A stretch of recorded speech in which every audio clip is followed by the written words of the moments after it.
اعوذ باللہ من الشیطان الرجیم بسم اللہ الرحمن الرحیم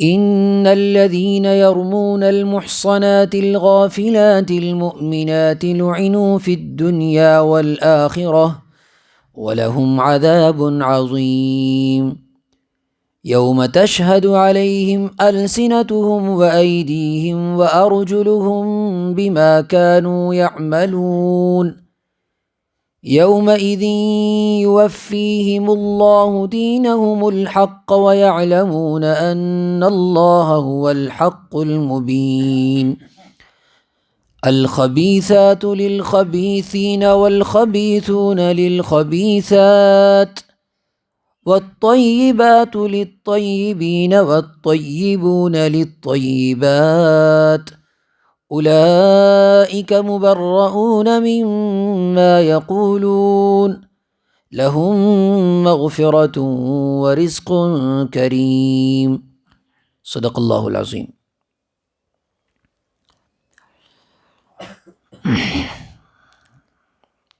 ابھی آپ نے یہ مضمون سن لیا کہ اللہ تعالیٰ کے یہاں ایمان والے کی عزت اور اس کی ناموس کی بڑی قیمت ہے۔ کسی کو یہ حق نہیں کہ کسی کی ناموس، کسی کی عزت پر حملہ کرے۔ اس کے جرم کے باوجود اگر کوئی انسان اس پر یوں ہی تبصرے کرے گا بغیر شرعی گواہوں کے تو اسے شریعت کی نظر میں مجرم سمجھا جائے گا اور سزا جاری کی جائے گی۔ اس پر ایک بڑا واقعہ حضرت عائشہ رضی اللہ تعالیٰ عنہ کا آپ نے سنا، اور بیچ بیچ میں اس واقعے سے متعلق وہ باتیں آئی کہ کیا کیا اس واقعے میں ایمان والوں کے لیے سبق ہے۔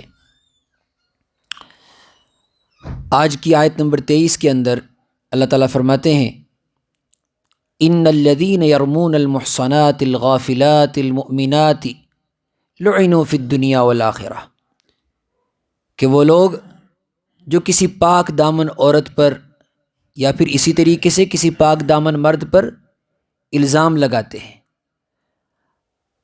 حالانکہ وہ نیک عورت یا وہ نیک مرد مومن ہے، بے خبر ہے، جرائم سے دور ہے اور اس کا کردار پاک ہے، لیکن اس کے کردار کو مجروح کرنے کے لیے، اس کو بدنام کرنے کے لیے اس پر الزام لگاتے ہیں بغیر تحقیق کے۔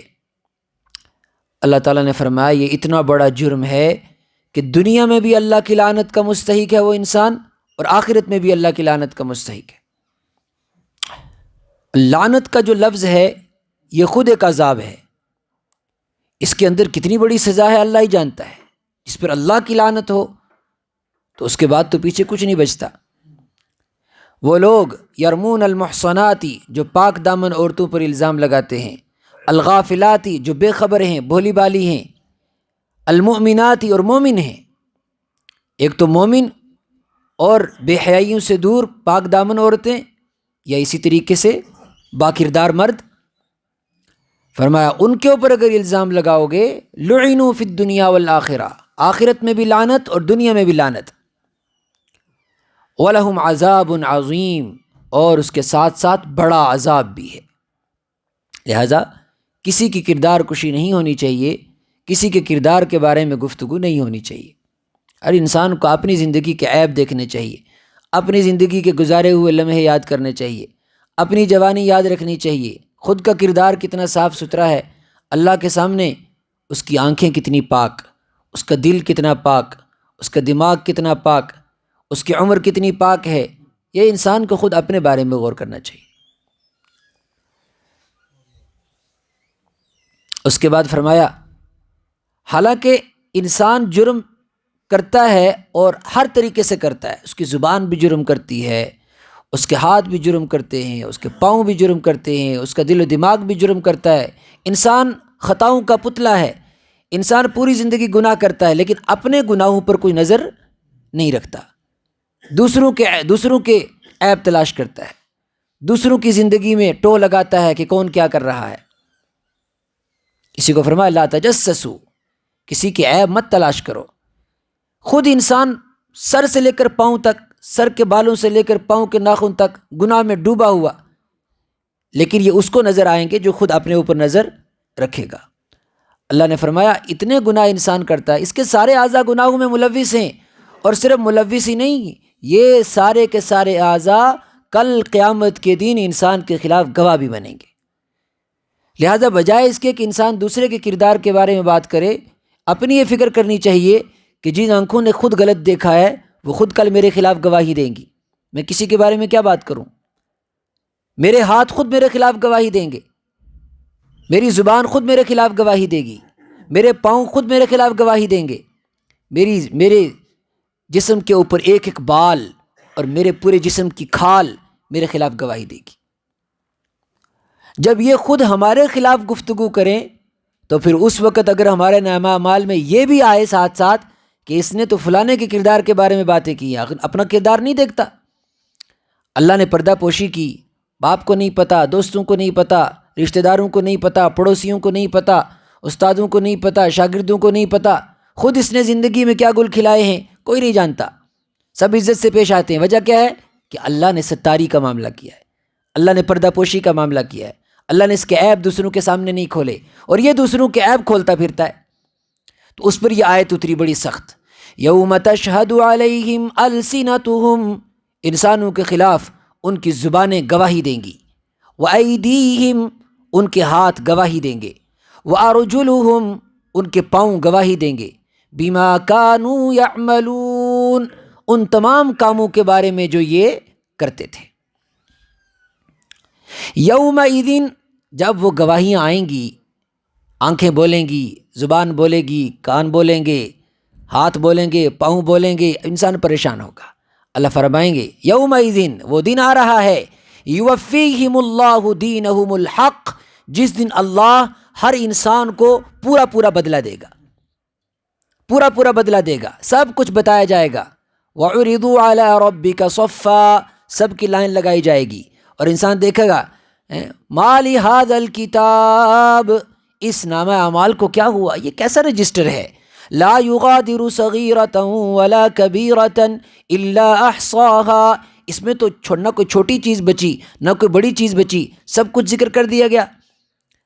اب جب دیکھے گا کہ ٹھیک ہے گواہی اور میرے اپنے ہاتھ میرے خلاف بول رہے ہیں، اب وہ ان سے پوچھے گا، وقالوا لجلودہم، اپنی کھالوں سے پوچھے گا، لما شہدتم علینا، تم میرے خلاف گواہی کیوں دے رہی ہو؟ بال سے پوچھے گا، انگلیوں سے پوچھے گا، ناخن سے پوچھے گا، میرے خلاف گواہی کیوں دے رہی ہو، کیوں میرے خلاف بولتی جا رہی ہو؟ یہ تو میرا بدن تھا، تیرے لیے تو میں نے سب کچھ کیا، آج تو میرے خلاف گواہی دے رہا ہے۔ قالوا، وہ جواب دیں گے، یہاں نہیں ہے دوسری جگہ ہے، قالوا، انہوں نے کہا، وہ کہیں گے، جواب دیں گے، کون؟ یہ اعضاء انسان کے سارے آرگن سب بات کریں گے۔ وقالوا، یہ بولیں گے، لما شہدتم علینا، تم ہمارے خلاف گواہ کیوں بنے؟ قالوا، یہ جواب دیں گے، انطقنا اللہ الذی انطق کل شیء، ہمیں اس ذات نے بلوایا ہے جس نے سب کو بلوایا ہے۔ دنیا میں اگر تجھے بولنے کی، زبان کو بولنے کی اجازت تھی تو زبان کا کوئی کمال نہیں تھا، اللہ نے بلوایا تھا اس سے، اس لیے دنیا میں زبان بولی، آج آنکھیں بھی بول رہی ہیں، آج کان بھی بول رہے ہیں۔ جس نے زبان کو بولنے کی طاقت دی اسی نے آنکھوں کو بھی بولنے کی طاقت دی، اس نے کانوں کو بھی بولنے کی طاقت دی۔ اب جب یہ باتیں آتی ہیں تو وہ انسان جو ہر چیز میں لاجک تلاش کرتا ہے، ہر چیز میں عقل کو دوڑاتا ہے، وہ تو کہے گا بھئی ہاتھ بات کرے گا، یہ کیسے ہو سکتا ہے، یہ کیسے ممکن ہے؟ بھئی تو یہ سوال یہ ہے کہ زبان کے لیے کیسے ممکن ہوا؟ زبان کے اندر کون سی بولنے کی صلاحیت ہے؟ انسان صرف ہوا نکالتا ہے منہ سے تو کوئی آواز نہیں آتی، پھر جب انسان انٹینشن کے ساتھ یہ ہوا نکالتا ہے، دل کے ارادے کے ساتھ یہ ہوا نکالتا ہے، وہ لفظ بنتی ہے، اور وہ ہوا آپ کے کانوں کے ساتھ جا کے ٹکراتی ہے لفظ بننے کے بعد۔ حالانکہ انسان نارمل ہوا نکالتا ہے کوئی لفظ نہیں بنتا، اللہ اس کو اپنی قدرت سے اس نکلی ہوئی ہوا کو ہمارے کانوں کے ساتھ ٹکراتا ہے اور وہ لفظ بن جاتی ہے۔ تو زبان کے لیے اگر یہ ممکن ہے تو کان کے لیے کیوں نہیں ممکن؟ آنکھ کے لیے کیوں نہیں ممکن؟ ہاتھوں کے لیے کیوں نہیں ممکن؟ تو یہ ہاتھ پاؤں خود جواب دیں گے، انطقنا اللہ الذی انطق کل شیء، ہمیں اس ذات نے بلوایا ہے جس نے ہر چیز کو بلوایا ہے۔ رسول پاک صلی اللہ علیہ وسلم نے فرمایا قیامت کے دن کچھ لوگوں کو سر کے بل لایا جائے گا۔ صحابہ کرام کو اعتراض ہوا، صحابہ نے فرمایا یا رسول اللہ سر کے بل، چلو ٹانگوں کے بل تو انسان چلتا ہے، گھسٹتا ہے ٹانگوں کے بل تو سر کے بل کیسے چلے گا؟ تو اللہ کے رسول صلی اللہ علیہ وسلم نے جواب دیا، وہ ذات جو انسانوں کو ٹانگوں کے بل چلانے پر قادر ہے وہ سر کے بل چلانے پر بھی قادر ہے۔ تو اسی طریقے سے فرمایا یہ انسانوں کی زبانیں اور انسانوں کے ہاتھ، انسانوں کے پاؤں ان کے کرتوتوں کی گواہی دیں گے۔ سورہ یاسین میں آپ نے پڑھا ہوگا یا سنا ہوگا کہ الیوم نختم علی افواہہم، ہم ان کے منہ پر مہر لگا دیں گے، زبانیں خاموش ہو جائیں گی۔ اور یہاں کیا آ رہا ہے کہ زبانیں بولیں گی، اعضاء بولیں گے، گواہی دیں گے، تو دونوں میں کوئی ٹکراؤ نہیں ہے۔ ایک وقت ایسا بھی آئے گا سب کچھ خاموش ہو جائے گا، اور پھر ایک وقت ایسا آئے گا کہ سب کچھ بولنے لگ جائے گا، تو دونوں آیتوں میں کوئی ٹکراؤ نہیں ہے۔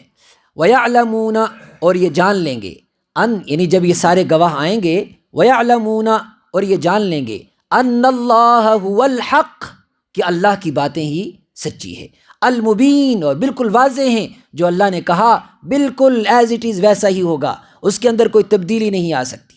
جو اللہ کا وعدہ ہے، جو اللہ کی وعید ہے، وہ ویسا ہی ہے جیسے اللہ چاہتے ہیں، اور ویسا ہی ہوگا جیسے اللہ چاہتے ہیں۔ اللہ کی یہ دنیا کوئی اندھیر نگری نہیں ہے، جو انسان کرے گا وہ انسان بھگتے گا، جو انسان جیسا کرے گا ویسا بدلہ پائے گا۔ اس کے بعد ایک عمومی بات اس آیت کا ترجمہ کرتے ہیں، الخبیثات للخبیثین والخبیثون للخبیثات والطیبات للطیبین والطیبون للطیبات۔ فرمایا بد کردار مرد اور بد کردار عورتیں، ان دونوں کی طبیعت آپس میں ملتی ہے، لہٰذا جو اپنے کردار کو گندا کر دیتا ہے وہ گندے کردار والوں سے ہی متاثر ہوتا ہے۔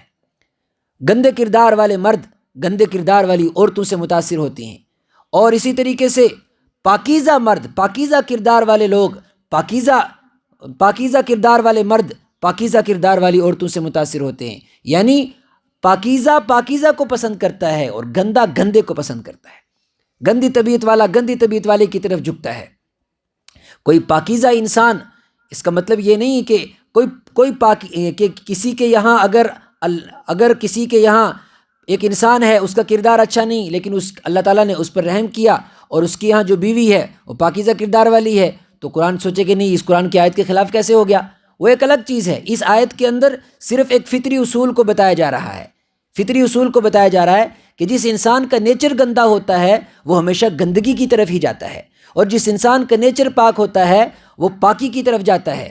ایک بات، دوسری بات یہ ہے اللہ تبارک و تعالی عام طور سے ایسے ہی اسباب بناتا ہے، جو انسان جیسی زندگی گزارتا ہے، پاکیزہ زندگی گزارتا ہے تو اللہ پاکیزہ جوڑ عطا کرتا ہے، اگر بد کرداری والی زندگی گزارتا ہے تو اللہ ویسا ہی جوڑ عطا کرتا ہے عام طور سے۔